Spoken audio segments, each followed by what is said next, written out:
So, good afternoon, everybody. So, in previous lectures, we have seen the definition of luminescence, various types of luminescence, classification, and also the important applications of luminescence. Then, yesterday, we saw how to prepare the host, what are various hosts, and so on. So today now we will study about the activators. As I told in the first lecture itself, that a phosphor is the host plus activator. So very in very few cases we get intrinsic luminescence. So let us just see what are the luminescence types. So one is the intrinsic luminescence, means without activator also you get the luminescence. So the compound itself is luminescent. Now usually this luminescence can come from the transition between valence band and conduction band. If this transition is radiative, we will get luminescence. Usually this can be observed at very low temperatures, around room temperature. I mean, once electron goes to conduction band, then it will move here and there, and quite often the energy will be lost non-radiatively. Another type of intrinsic luminescence is exciton luminescence. In this case, electron is not completely free, but it is bound to the hole which it has left behind in the valence band. So such a bound pair of electron and hole is called an exciton. This exciton, they have got very short lifetime, ranging from say microsecond to nanosecond, at the end of which electron and hole will recombine and we get luminescence. So this is also in a way intrinsic luminescence. Then we have got defect luminescence. So without adding any activator, there might be some defects formed, and these defects can also give luminescence. And then the luminescence associated with the activator or the dopants, this is of two types. One is the donor acceptor luminescence. This is also phenomenologically called as ZNS type of luminescence. In this case, the luminescence is not characteristic of impurity, but it is characteristic of the donor and acceptor levels which are introduced by the these impurities. And then another is the characteristic luminescence.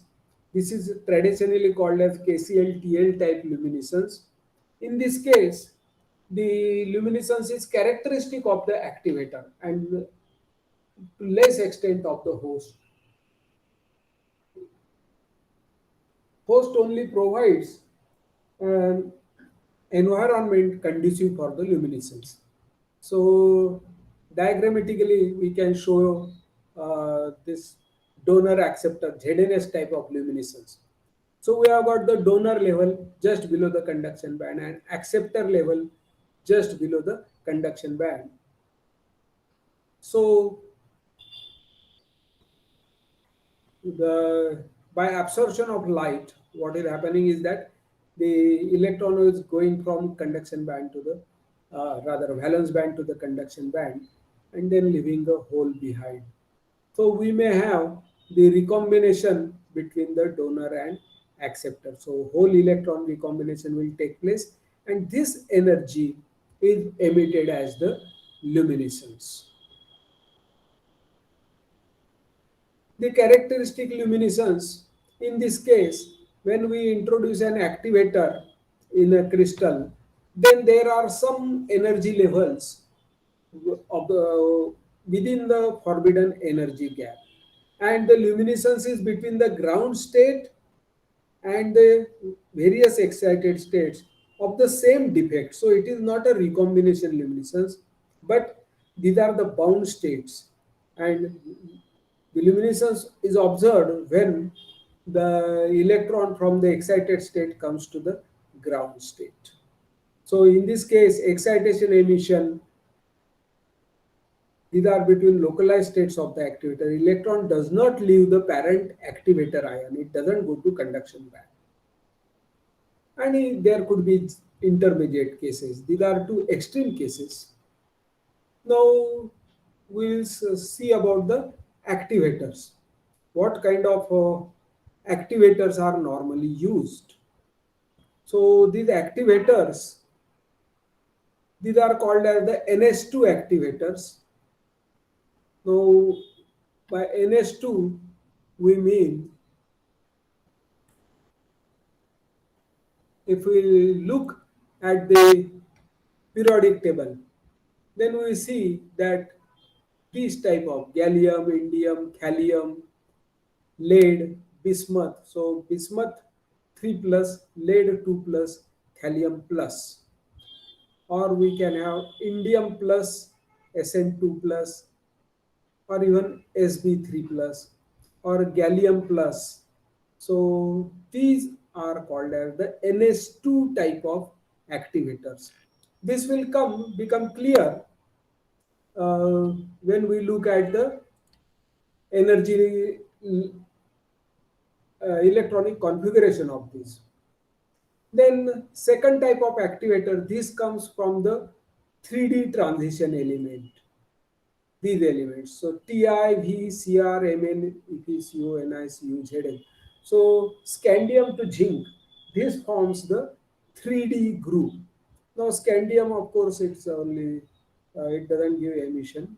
It is trivalent, and then no electron is left behind. And Zn is complete shell. So Zn also, it will not give luminescence, but the ions Ti, V, Cr, Mn, Fe, Co, Ni, Cu, these can give luminescence. These are known as the 3D transition or 3Dn type of activators. Another type is the lanthanides. So these lanthanides, from lanthanum, LaCe, PR, ND, PM, SM, UGD, TB, DY, HOER, TM, YB, LU. These elements are called as the lanthanides. These come from the 4F group, or rather, these are called as the 4F because 4F shell is gradually filled. So we have got basically three type of activators: NS2 activators, 3DN activators, and 4FN activators. These ions can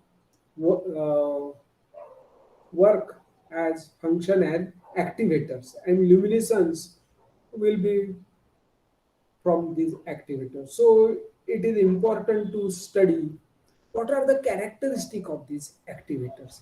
So these activators give characteristic emission, and we will try to study the characteristics briefly today.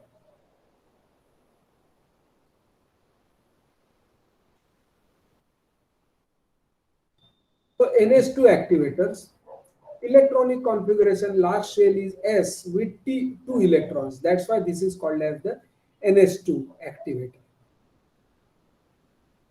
So as I told you, these are from, say, the thallium, Pb2 plus, Bi3 plus. So just see, all these three ions, they have got the electronic configuration same. So 6s2. In the sixth orbit, there are two electrons in the S shell. So these three are the 6s2 ions. And ground state configuration is 6s2. So you'll find that total spin will be 0, and this state is called as the singlet state, 1s0. 1 means multiplicity 0, then the total angular momentum is also 0, and J is equal to 0, L equal to 0, and so on. S is equal to 1 rather. So singlet state is 1s0.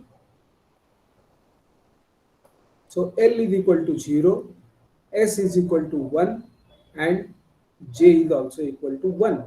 So since here we find that L is equal to 0, L plus S, L minus S, this can take only one value, that is 1, and it's a singlet state.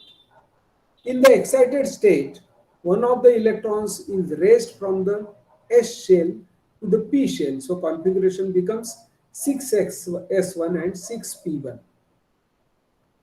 Now corresponding to this, we get a triplet state because here now the orbital angular momentum L is equal to 1, S is also equal to 1. So L plus S to L minus S, the values can be 2, 1 or 0. So we can get three states, 3p2, 3p1 and 3p0. So we find that ground state is 1s0 and there can be three excited states, 3p2, 3p1 and 3p0. And also the singlet state 1p1. So these four states are possible with the configuration 6s1, 6p1, whereas in the configuration 6s2, only one state is possible. So we will, you will get very nice description of NH2 type of activators in this paper. So basically, energy level diagram looks something like this. That we have got the ground state corresponding to 6s2 configuration, it is 1s0.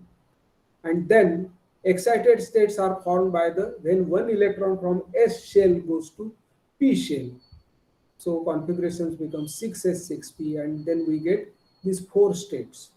So usually we have got the transition from 1s0 to 3p1, 1s0 to 3p2, 1s0 to 1p1, 1s0 to 3p0. This transition is forbidden because delta J will be equal to 0 here. So this transition is forbidden. Corresponding to these three transitions, there are can be three excitation bands. These are known as the A band, B band, and the C band. In the emission, we will find that the transition 3p1 to 1s0, this will be there. So we'll find that these are allowed transitions. And the transition 1s0 to 3p1 and 3p2, they are partly allowed due to hydraulic coupling. This is the allowed transition. And then emission will come from the lowest of these excited state, that is 3p1 to 1s0. 3p0 level will not take part because the transitions are forbidden. So this is typically the uh, energy level diagram for all NS2 type of activators. And in general, we will get three bands in the excitation spectra and one band in the emission spectra. Now, what happens when these are sort of free ion type of levels? When we put this in the crystal, then crystal field will split these levels, and sometimes we get more than three excitation bands. But whenever we discuss the luminescence of NH2 activators, then discussion will be in terms of ABC three excitation bands and this as the emission band.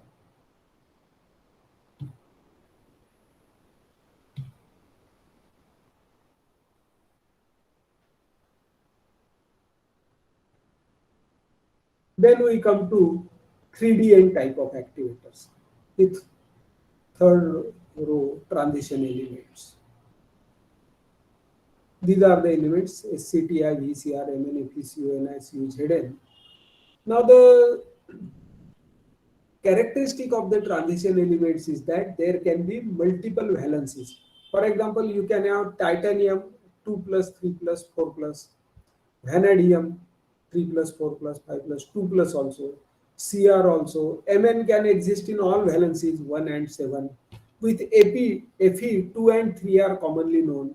With FeCu, with Ni again we can have 2 plus, Cu plus and Cu2 plus. These are commonly known valencies.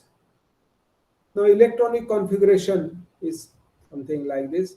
These are the field shells and N. So 3D from 0, 1, 2, 3, 4, 5, 6, 7, 8, 9, 10.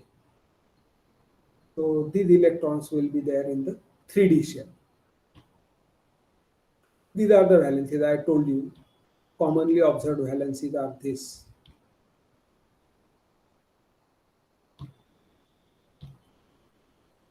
Now you will again get very good description of the 3D activators in this article, optical materials. Now theory wise, uh, the theory was given as early as 1929 as to what happens when these ions are put in crystal. So crystal field theory was given in as early as 29. This theory is somewhat involved and calculations are difficult many a times. You may not be able to solve the equation and get all these calculations. The basic ideas then were reviewed by Van Vleck. So some semi-empirical approach many a times is followed. This approach is given by Tanabe and Sugano. They calculated the energy level diagram for all these 3D activators in year 1954. And they gave a graphical representation of energy level. So nowadays, whenever we are discussing 3D type of activators, the discussion is always in terms of Tanabe-Sugano diagram. So this is important to remember.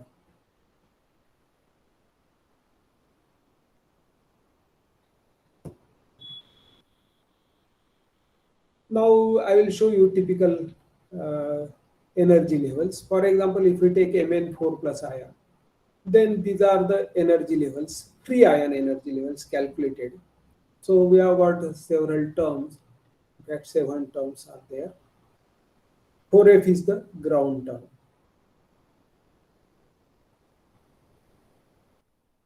So if you take into account two spin states with up and down spins, then there are 120 possibilities to distribute the 3D electrons through 10 allowed states in 5D orbitals. So it is quite involved, you know.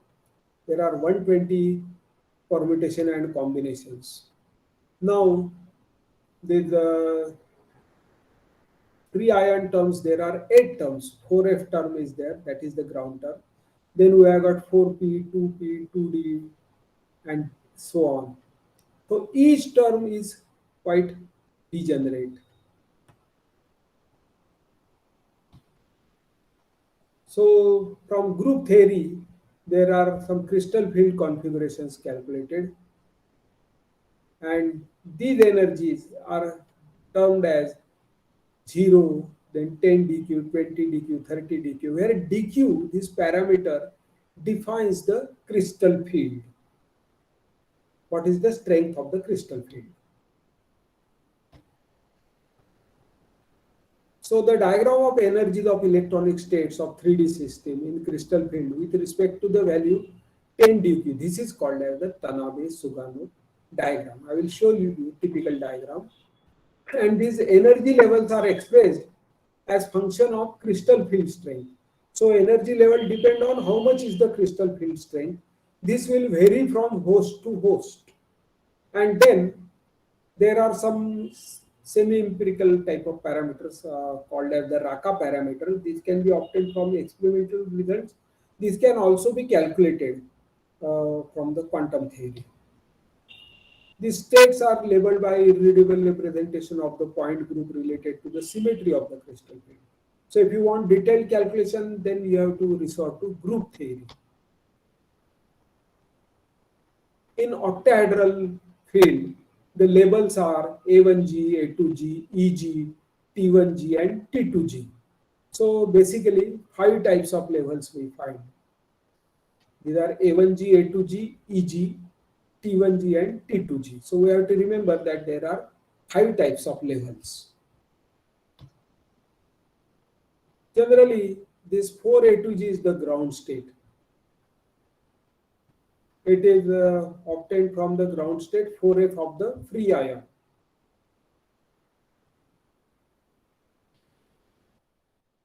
and the excited states are derived from 2e state, 2t and 4t states. Now this is very peculiar. These 2e and 2t levels, they do not depend much on dq. So variation is very slow. Whereas 4t states, they show huge dependence on dq. Hence we get two types of emission and excitation spectra in case of all 3D. I have explained here for Mn4 plus, but this is true for all the 3D transition elements. Now excitation is obtained from the ground state 4Ag to 4T2G and 4Ag to 4T1.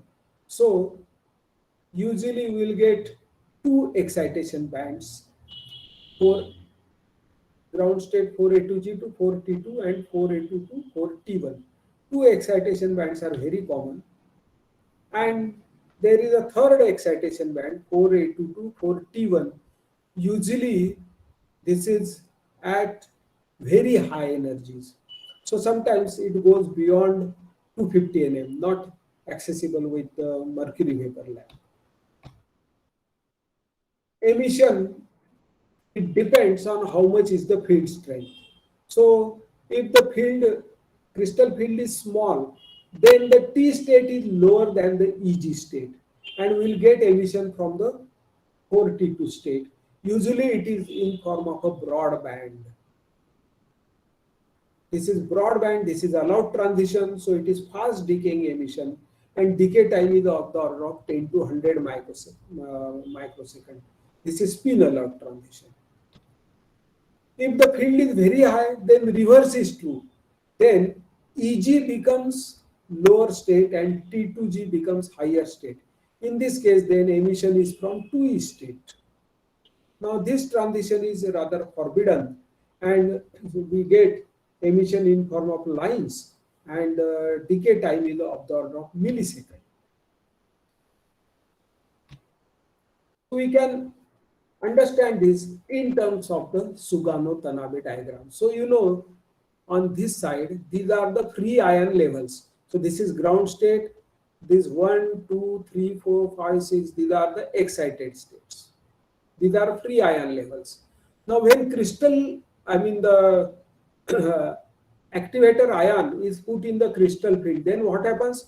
All these levels will split and they will also change. Now, because of the crystal field, these levels 4T1, 4T2, they depend to a very high extent, almost linearly, they are changing with the crystal field. Whereas we find that the level T2, level 2E and level 2T1. So all the levels with multiplicity 2 and also the level 2A1, I mean rather these three levels, they do not vary much with the crystal field. They are almost same. Whereas the levels with multiplicity 4, they depend to a large extent on the crystal field. So it is very interesting. You know, if we have got a crystal field which is rather low, then in this case what happens? The levels, T levels are below the E level. And you know, emission always comes from the lowest excited state to the ground state. So in this case, we will find that the emission will be in form of a broad band. It will be due to from 2T to 4A2 or from rather 4T2 to 4A2 or from 4T1 to 4A2.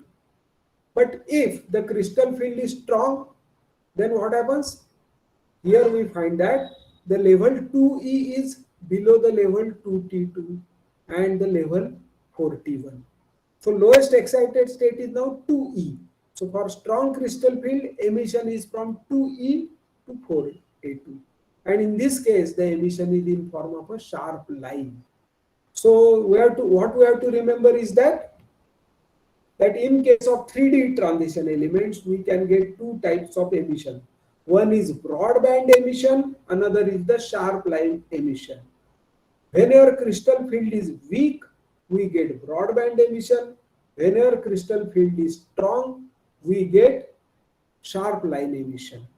Now the broadband emission is because of the allowed transition.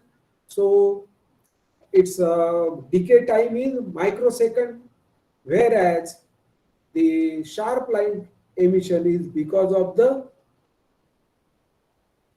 forbidden transition, and the decay time is of the order of millisecond. Now we are talking about the extreme cases, low field strength and high field strength. In reality, there could be intermediate cases, and then we may have both the line emission and the, so at such value of field strength, we may get the line emission also and band emission also. Again, all these levels depend on the temperature. So it is quite possible that at low temperature we may have the strong crystal field, whereas rather the weak crystal field, whereas at high temperature we may get uh, strong crystal field, and so on. So the luminescence could be quite intriguing. It can be band emission, it can be even the line emission. The lifetime can be microsecond or lifetime can be millisecond, and all these parameters depend on temperature. So this is what we have to remember in case of 3D transition activators. What are these activators? Most commonly used activators are the manganese 2 plus, manganese 4 plus, or Cr3 plus. These are very popular kind of activators. Titanium is also sometimes it will give uh, good intensity of luminescence. So we always analyze the results in terms of the Tanabe-Sugano diagram. So this gives you the energy level diagram. Then how to quantify it? For quantifying the results, yeah, so this is the typical diagram for Mn4 plus in maybe some silicon fluoride. So we get that these are the levels, 4Ag, 2Eg, and T2G. And the excitations are to the higher energy states. From there, eventually it will relax to 2E state, and emission will come from 2E state, and we get line-like emission. Whereas the excitation band is this broad excitation band coming from transitions 4A2 to 2T2, 4T1, and 4T1. So this paper also gives you very good description of Mn4 plus especially. So what are the possible emissions? Let us see. In strong field,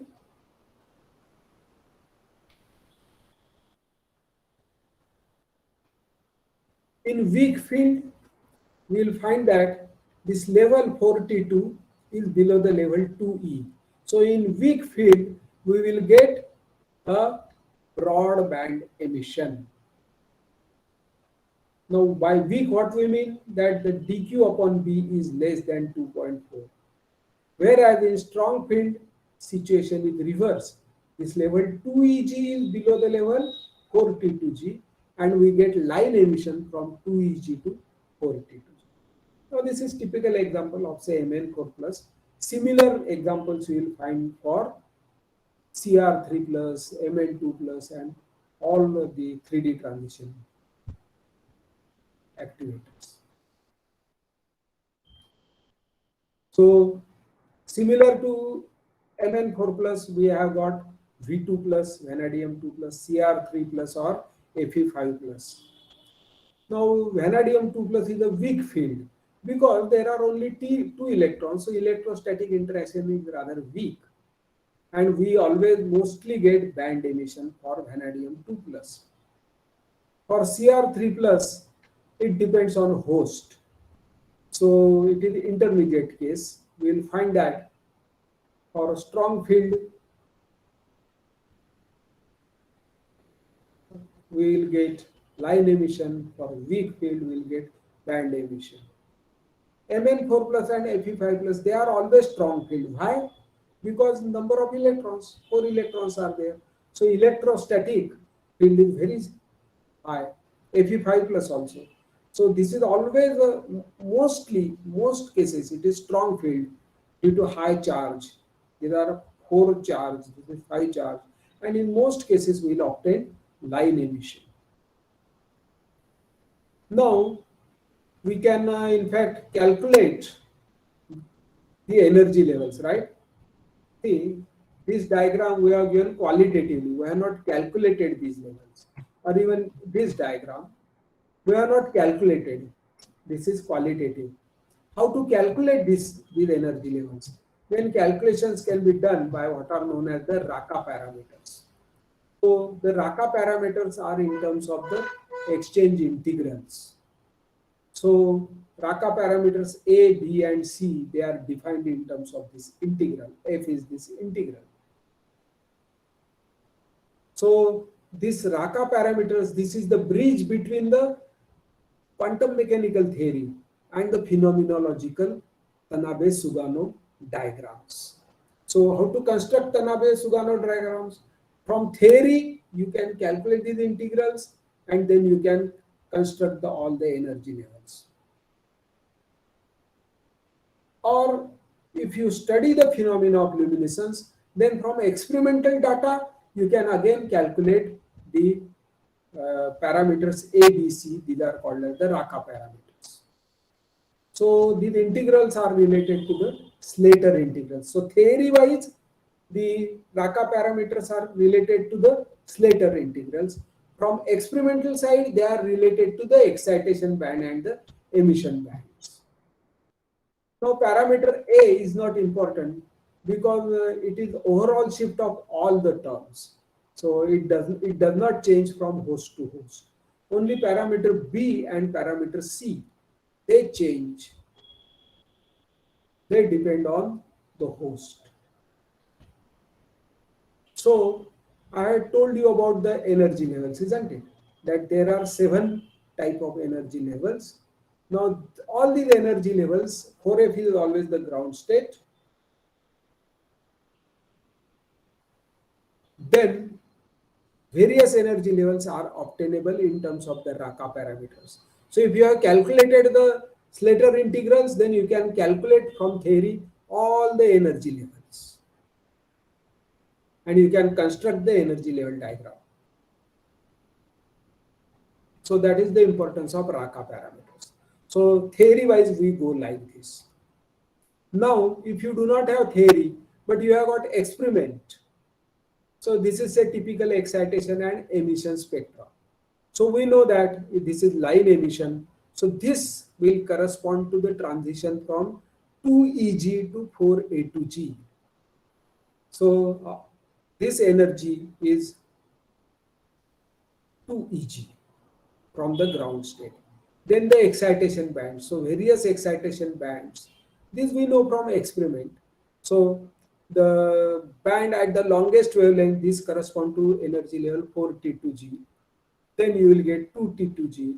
Then you will get 4T1G and the remaining bands. So if you have studied the experimentally this excitation and emission spectra, then you will get these energy levels. Then you can calculate what is the crystal field strength. So dq is defined by the transition energy of Eg level, which is 4T2G minus 4T2G, this one, divided by 10. This is called as the field strength. Then Raka parameter B can be calculated experimentally by this, that energy of the transition. So this is the higher energy transition, this is the lower energy transition. The difference between two divided by dq. And how do we obtain dq? Dq we obtain from emission energy. So emission energy divided by 10 is dq. So this gives you dq. From this we know dq by b. dq by b is given by this. X again is obtainable from experiments. So this is the high energy excitation band, this is low energy excitation band divided by the QSTs. So experimentally, we can calculate Raka parameter B. So in fact, what we have done, we have put all these equations in form of Excel. So you have to put only these values, this and this. There are only three experimental parameters: the high energy excitation band, low energy excitation band, and the emission band. Once you get these three values, then this can be put in the Excel and Excel will calculate everything for you. The Raka parameter B, Raka parameter C. Raka parameter C is obtained from this equation. All these parameters experimentally also you can obtain. So you have got two methods. One is from theory by using the Slater integral, and second one is by measuring the luminescence, excitation and emission spectra. From experimental also you can find out. Now analysis is usually done in terms of Raka parameter. So effect of crystal field can be summarized by saying that Raka parameter change from free ion values. So we always compare the Raka parameter with free ion values. So the parameters B and C, these are combinations of Coulomb repulsion and the exchange interaction between pairs of electrons. So these values of B and C, they are decided by the competition between ionicity and covalency of the chemical band. So larger is the difference from the free ion value, then we find that the covalency will be smaller. And if covalency is larger, then we will find that the difference from free ion value will be smaller. Now we will come to lanthanides. So what are lanthanides? So we'll find that these are the lanthanides. The elements, these are the 15 elements, lanthanum to lutetium. So F equal to 0, 1, 2, 3 up to 14. These elements are known as lanthanides.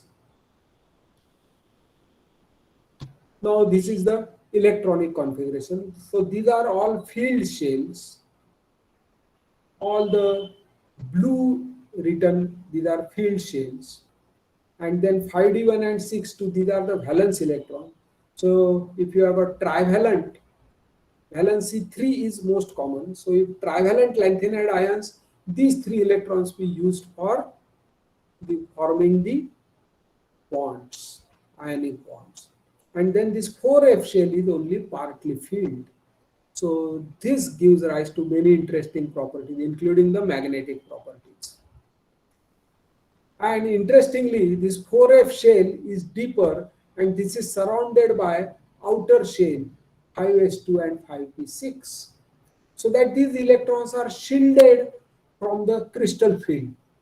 So we can always talk in terms of the free ion levels. We can compare the levels of the lanthanide ions in a crystal in terms of free lanthanide ions. So electrons in this shell, these are screened as I told you. So there is resemblance between the energy level diagram of a free ion and that of the incorporated ion. Now what is the effect of the crystal field? The crystal field will shift all the energy levels to a lower value. So this effect is called as the Nephel-Oxetic effect or the cloud expanding effect. It means due to crystal field, what happens? The orbits are stretched.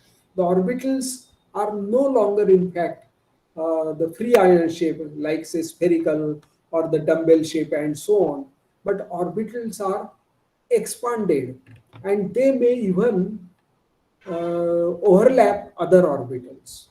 So this is the Nephel-Oxetic effect.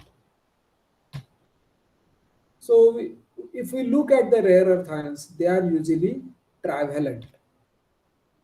However, ions corresponding to configuration 4f0, that is empty shell or completely filled shell or half filled shell. These are most stable ions. So lanthanum 3 plus, gadolinium 3 plus, and lutetium 3 plus, they are stable. So what happens? Sometimes ions may try to attain the configuration 4f0 or 4f7 or 4f14. So rare earth elements next to these elements, they tend to exchange electron and acquire the stable configuration. So this is from chemistry point of view. So for example, adjacent to lanthanum is cerium. Cerium 3 plus will have one electron in 4f shell. But if you form Ce4 plus, then it has got configuration 4f0. So Ce4 plus can also exist. So cerium we have got 3 plus and cerium we have got 4 plus. Adjacent to gadolinium, we have got europium. Now europium 3 plus has got 4f6 configuration, but if one more electron is retained, then it has got 4f7 configuration. So europium 2 plus is also stable. On the other side of europium, we have got terbium 3 plus. Terbium 3 plus has got 4f uh, 6 configuration, rather 4f8 configuration. If it loses one more electron, then it gets again 4f7 configuration. So terbium 4 plus is also stable. Similarly, ytterbium 3 plus has got 4f13 configuration. But if it uh, loses one less electron, that is Yb2 plus, then it has got 4f14 configuration. So in essence, the elements that are next to adjacent, they also can be stable. So next to that, we have got lanthanum, cerium, praseodymium. So praseodymium Pr4 plus, it will have 4f13 configuration, which is comparable to 4f14. Similarly, after gadolinium, LaC, PrNd, Pm, Sm. So just before europium, we have got samarium. So samarium 2 plus will have 4f6 configuration, which is comparatively stable. Then after gadolinium, we have got thulium. So thulium has got 4 F8 configuration. If it loses one electron less, then it will have 4f7 configuration. So these ions are also somewhat stable. So essentially, what sort of ions we have got? We have got most of them are trivalent. Trivalent state is the stable state. But we can have cerium 4 plus, we can have europium 2 plus, we can have terbium 4 plus, we can have Pr4 plus, we can have samarium 2 plus, and we can have thulium 2 plus. So these states are also possible. So we have got variety of activators in 4FN series. We have got all trivalent from cerium to ytterbium. In addition to this, we have got europium 2 plus, terbium 4 plus, Pr4 plus, samarium 2 plus, ytterbium 2 plus, thulium 2 plus. So 6 non-trivalent lanthanide ions can also act as activator. So if we want to understand the luminescence of lanthanides, first thing is we have to understand the valencies. Next, we have to understand their energy levels. Now, energy levels are again of 3 types. So we have to understand all 3 types. So what are the 3 categories of energy levels? One is the 4FN type, means electrons are in the 4F shell and transitions take place within the 4F shell, excited states of 4F shell. So electron is not going out of 4F shell. So these are called as then the 4FN transitions.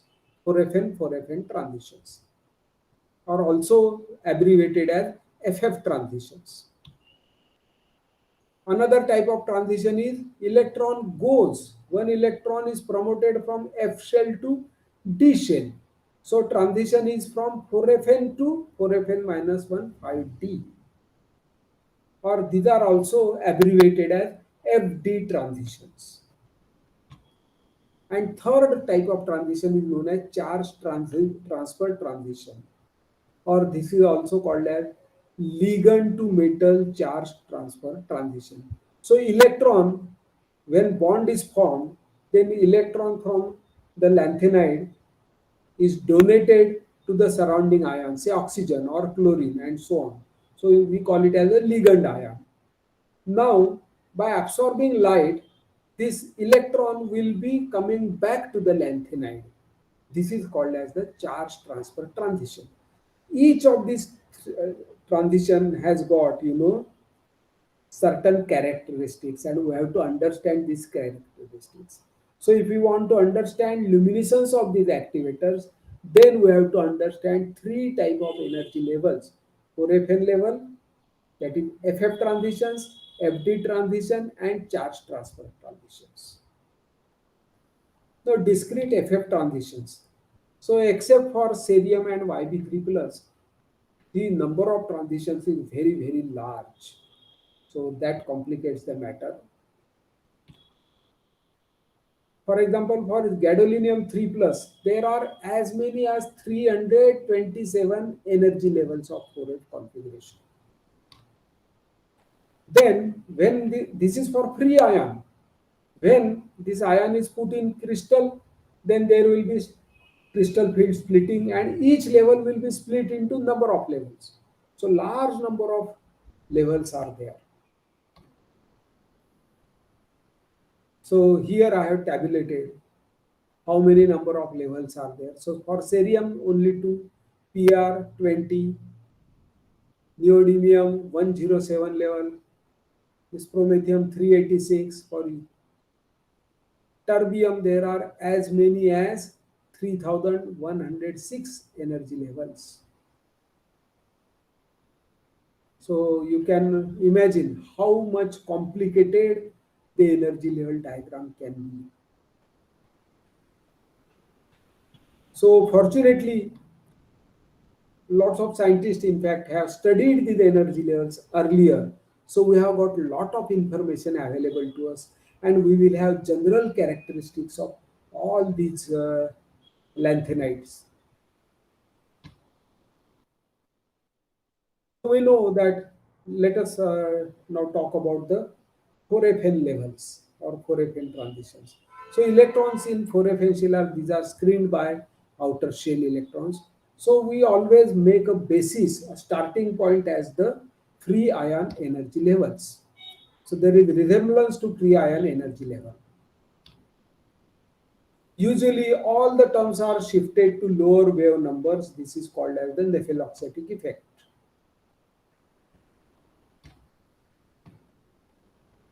Still, the energy level calculations can be quite complicated. Now, what we do, first we calculate the total orbital angular momentum. So, if we have got say 2 electrons, they are in the F shell, means L value is 3. So, capital L can take value from 3 to 3 plus 3 to 3 minus 3, that is from 6 to 0. So L can take value 6, 5, 4, 3, 2, 1, 0. Corresponding to that, we will designate the levels as S, P, D, F, G, H, I. So 7 types of levels will be there.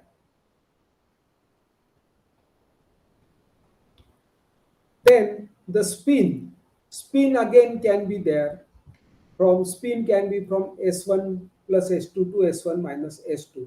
So if you have got 2 electrons, then spin can take value 1 or 0. If spin is 0, all levels will be singlet. If spin is 1, all levels will be split into 3 levels. So all levels will be triplets. If there are 3 electrons, then spin can be, if all 3 are aligned same, then we have spin 3 by 2. If two are in the same direction, one in opposite, then we can have half. So spin can take values 3 by 2 or half. Corresponding to that, we can have either doublet type of levels or quartet type of levels. So then we have the permutation combination L plus S to L minus S, that is the J value. And the J determines the number of levels. So this is, as we work with the vector atom model, like that we find. Only problem is that number of levels is very large. So J takes values from L plus S to L minus S at the interval of unity, and there can be as many as 2J plus 1 levels. So the spectroscopic term, this is what we write: multiplicity, L value, J value. L is equal to 0, 1, 2, 3, then we use the notation SPDF. Multiplicity is 2s plus 1 whenever s is less than L, and it is 2L plus 1 if L is less than S. For example, we have got this level 2f7 by 2. What it means? F. F means L is equal to 3. So orbital angular momentum, total orbital angular momentum quantum number is 3. Then multiplicity is 2, means spin is half, and J is 7 by 2. So this is F gives you L, this gives you S, and this gives you value J. So this is called as the spectroscopic term. Once you know L and S and J, you can calculate what is the energy level. Value of E can be calculated.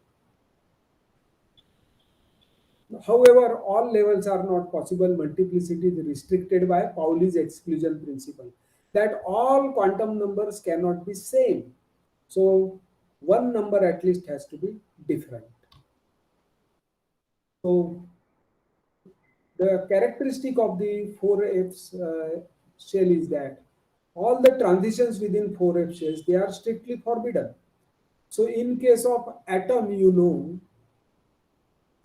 will not observe any emission corresponding to FF transitions. The reason is that parity does not change, means delta L is equal to 0. So if delta L is equal to 0, the transition is forbidden. And spin prohibition also. So only delta S is equal to 0 is allowed. So these lines are not seen in atomic spectra. But what happens in solids? There is splitting of this level, there is mixing of the levels corresponding to different terms, and they become partly allowed. So there are various effects by which the transitions can become partly allowed. There were attempts to explain why these transitions are seen in solids, whereas in atomic spectroscopy no emissions were found. So these strengths were explained as the quadrupole transition. That as they are forbidden as atomic dipole, but they might be allowed as quadrupole. However, quadrupole will give you delta J equal to 2 transition. But even transition delta J equal to 4, delta J equal to 6 were also observed. So quadrupole moment, this could not explain all the spectra. So such transitions were called as the pseudo quadrupole. So that they are not really quadrupole, but their behavior is something like the quadrupole. Hence they are called as the pseudo quadrupole. So different explanation was necessary. Different explanation was provided by the interaction of rare earth ion with the crystal field and the lattice vibration. So this crystal field and lattice vibration can mix state of different parities into 4F states. As I told you about the nepheloxitic effect, that the orbital shapes are distorted.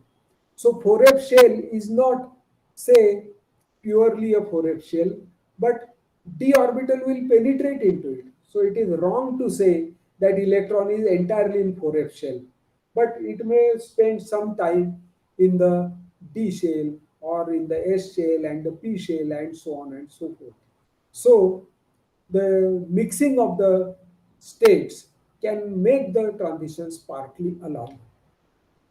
In the second order, electric dipole transitions become then parity allowed. So such transitions then were called as the uh, electric dipole transitions. Then sometimes the crystal field neighboring ions may have dipole moment, and these dipole induce dipole moment in the uh, lanthanide ion. So these are also called as the induced dipole transitions. So we have got the pseudo quadrupole transition, we have got the forced electric dipole transitions, and we have got the induced electric dipole transitions. So they are also called as the hypersensitive transitions because their intensity depends strongly on the surrounding or the symmetry of the surrounding. So these are some of the hypersensitive transitions of the various lanthanide ions.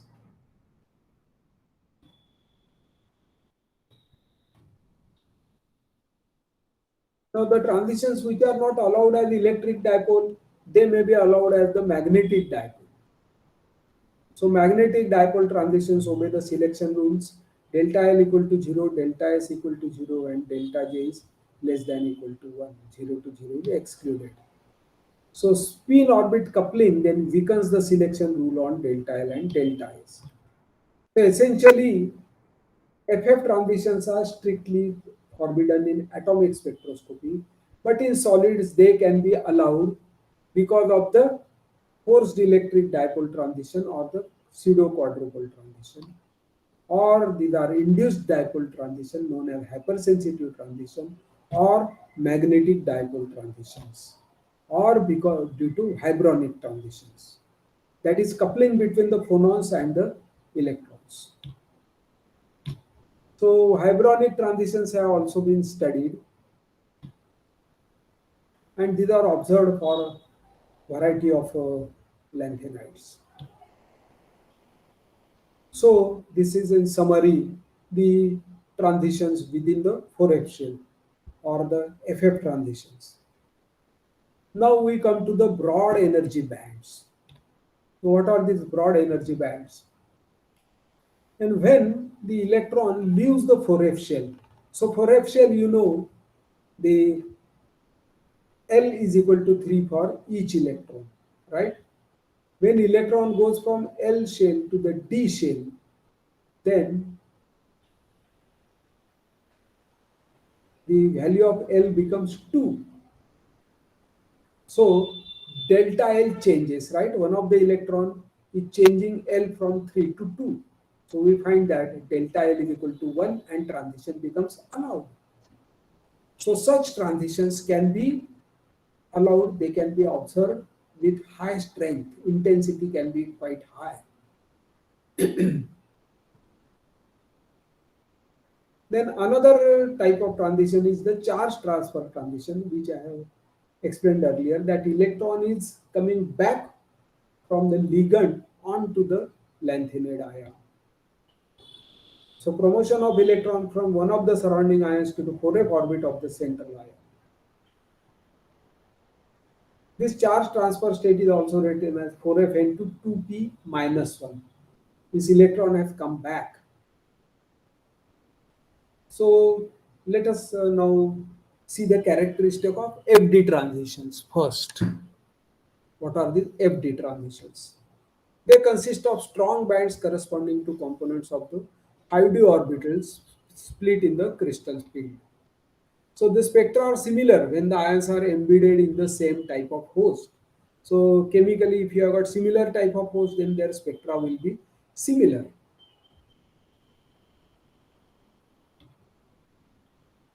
However, for most of the lanthanides, the FD transitions correspond to wave numbers exceeding 50,000 centimeters. Means wavelength shorter than 2000 angstrom. Now, what is the significance of 2000 angstrom? Ultraviolet light shorter than 2000 angstrom is absorbed by the air. So, it is called as the extreme ultraviolet or vacuum ultraviolet region, whereas greater than 2000 angstrom is called as the ultraviolet. And we have got, I mean, these experiments can be performed in air.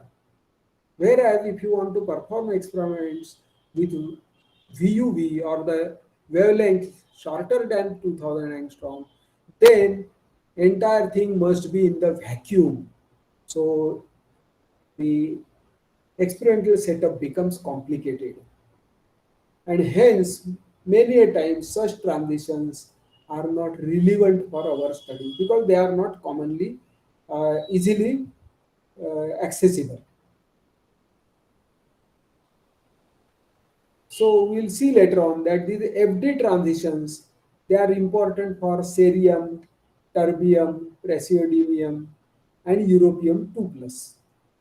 Also ytterbium 2 plus. So only for these 4 5 activators, FD transitions are important. For other lanthanides, these are very difficult to study. So these are typical comparison between FF transition and FD transition. FF transitions, they are forbidden, so their oscillator strength is very small. Whereas FD transitions, they are allowed, oscillator strengths are large. The lattice coupling for FF is very weak because in F shell, electrons are shielded by the uh, 5s2 and 5p6 orbitals, field orbitals. Whereas in case of D, electron is going outside and then shielding is much less. So the coupling with the lattice is quite strong. Now, as such, then we'll find that this will be line, emission will be in form of a line because there is not much interaction with lattice. Whereas for FT transitions, they are in form of band, they are not in form of a line. Similarly, lifetime in this case is of the order of milliseconds for the FF transition because they are forbidden transition.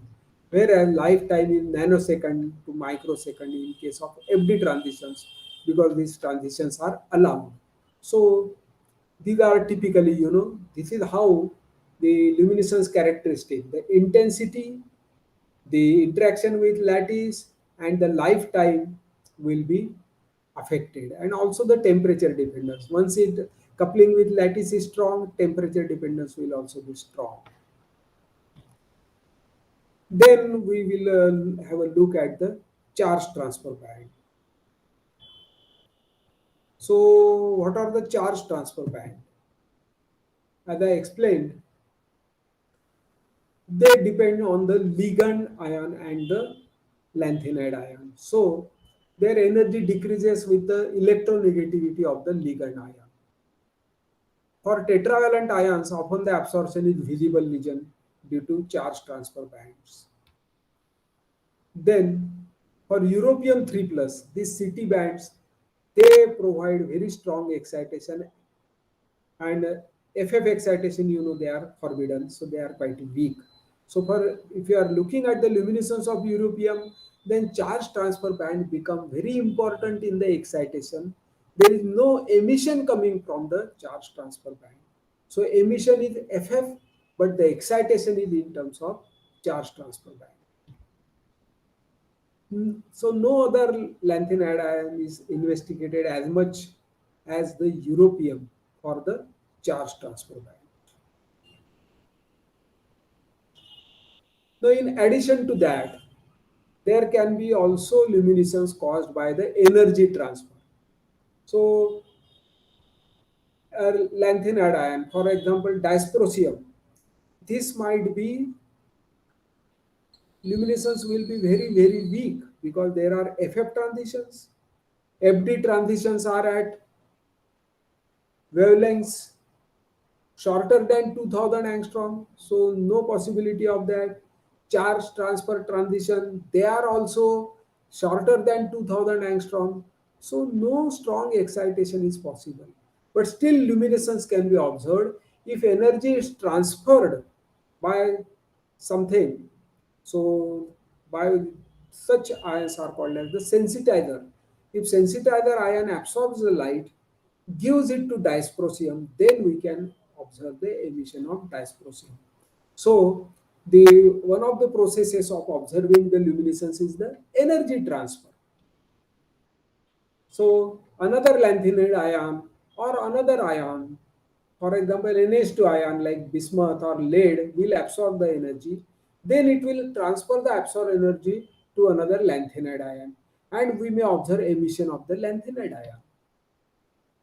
So this is very important. If and when the energy transfer results in rare earth emission, then this is called as sensitization, not otherwise. Now, sensitization is a rather rare phenomena, and more often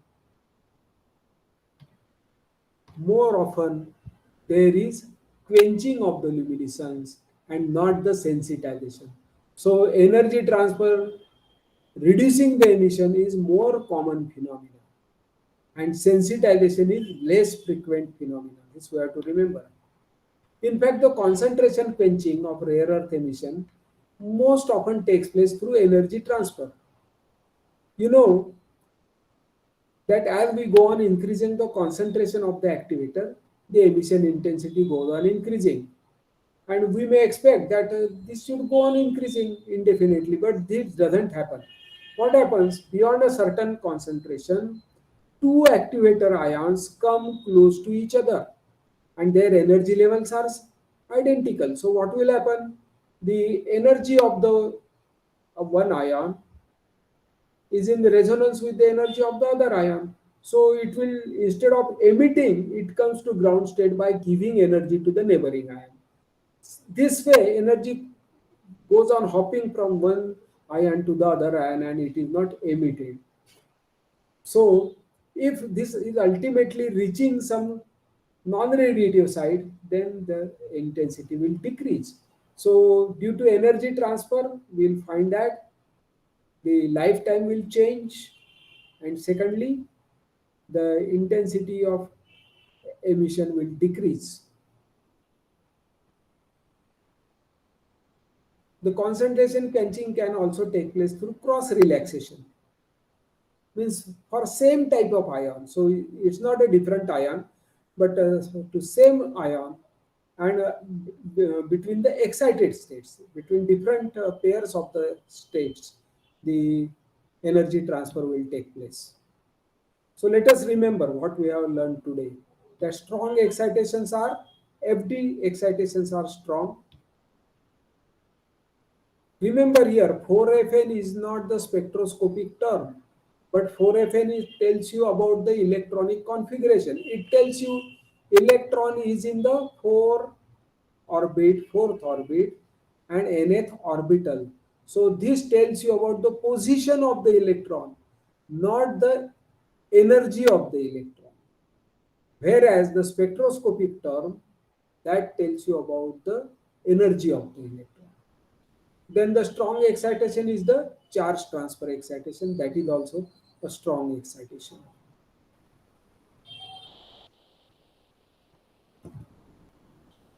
And there can be strong excitation achieved through energy transfer. For example, if you have got NH2 type of ion, it has got very strong absorption, then it will absorb the light and energy will be transferred to a lanthanide ion. So this is quite important. So once we know the energy levels, then we can know about the luminescence characteristics. Now, what are the important characteristics? What is the excitation type? Is it FF type or is it FD type? Is it charge transfer type? Is it energy transfer type? And then what is the excitation spectrum? That will tell you which light can be used for exciting the photoluminescence. Similarly, relaxation to emitting state and the decay time. So what is the relaxation process and how much time it takes, that will decide the luminescence decay. Whether the decay is fast or it is slow, that will have some implications on the application. Then how much is the emission intensity and what is the emission spectrum. And then the Stokes shift. What is the shift between the excitation and the emission? In addition to that, there will be temperature dependence. What is the temperature up to which the luminescence can be observed, and what is the temperature at this luminescence will be quenched. So there are many efficient systems but with poor temperature dependence. So at liquid helium or liquid nitrogen temperature you will get very strong luminescence, but when it comes to room temperature then luminescence is quenched. And this is also, intensity is also told to you by the quantum efficiency or the oscillator strength. How much is the quantum efficiency of the emission? So let us see again one by one. So the important features are excitation type and excitation spectrum. Then the relaxation and the decay time. Then emission intensity and emission spectrum. The Stokes shift. Stokes shift is the difference between the emission energy and the absorption energy. The temperature dependence and the quantum efficiency. These are very important features whenever we are studying the luminescence. All these 5 6 features need to be studied.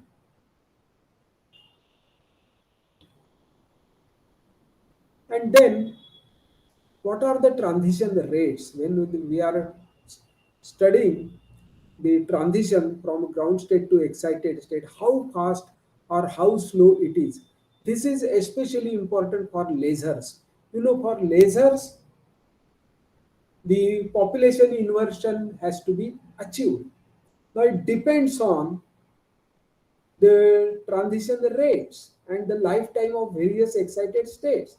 So if the transition from ground state to excited state is fast, and then the transition from the excited state to the intermediate state is also fast, and transition from the emitting state is slow, then we can achieve the population inversion. Means at any given time there will be more ions in the emitting state than in the ground state. This is important for achieving lasing. So by studying these transition rates, we can find out whether this ion, whether this system is suitable for constructing the solid state lasers. Now, these also can be studied by, usually we have got, Raka parameters for the 3D transition elements. So, we have got what are called as the Jude-Ophelt parameters. Jude and Ophelt independently they had given theory of the lanthanide FF transitions. So FF transitions can be analyzed using the Jude-Ophelt theory. So then we can study the peculiarities. So each lanthanide will have some sort of peculiarity. So we'll find that the cerium has got FD excitation and DF emission, and it has got nanosecond lifetime. So we will go just along the series. Lanthanum has no electron, La0, so it doesn't give any absorption or emission. Cerium has got one electron. It has got FD excitation and DF emission. So lifetime is fast. Absorption will be band, emission will also be band. PR3 plus, we have got both FD excitation, but emission is usually FF emission that gives millisecond lifetime. Occasionally DF emission is also observed and there will be microsecond lifetime. ND3 plus, in this case excitation is also FF, emission is also FF, but there are large number of levels, transition rates are fast, and this is suitable for achieving population inversion. So ND will be suitable for constructing solid state lasers. Samarium 3 plus has got charge transfer excitation, FF excitation, and FF emission. It also has got FD excitation. So most complicated is samarium. It has got all sorts of excitation, charge transfer, FD, and FF. Emission also it has got FF emission and also FD emission in case of samarium 2 plus. So in case of samarium, you can have 3 plus, you can have 2 plus, there can be FD excitation, there can be charge transfer excitation, there can be FF excitation, FF emission, DF emission. Most complicated is the samarium system. Then we have got europium. So most important is charge transfer excitation. There can be also FF excitation. Emission is FF emission. Always this is always in the red and orange region. If you got europium 2 plus, then it has got FD excitation. DF emission means it has got broadband excitation. Broadband emission lifetime is microsecond. Sometimes the emission is FF. In case of gadolinium, there is always FF excitation, FF emission. Emission is always around 311 nm. So almost fixed. The position will vary from 311 to 330. So gadolinium luminescence is predictable. Terbium, it has got FD excitation, means band excitation, line emission. Emission is in the green region. Dysprosium, it doesn't have strong excitation or emission. It has got FF excitation and FF emission. Emission is in form of blue and yellow line. If intensity is equal, then you can get white emission. With HOER, they have got FF excitation and FF emission. TM also FF excitation, FF emission. And emission can be in the blue region or infrared region. YB3 plus, it has got charge transfer excitation, FF excitation, and FFX emission is in the infrared region. YB2 plus has got several types of excitation and emissions. So I think today we have studied a lot, and it might be very heavy on you.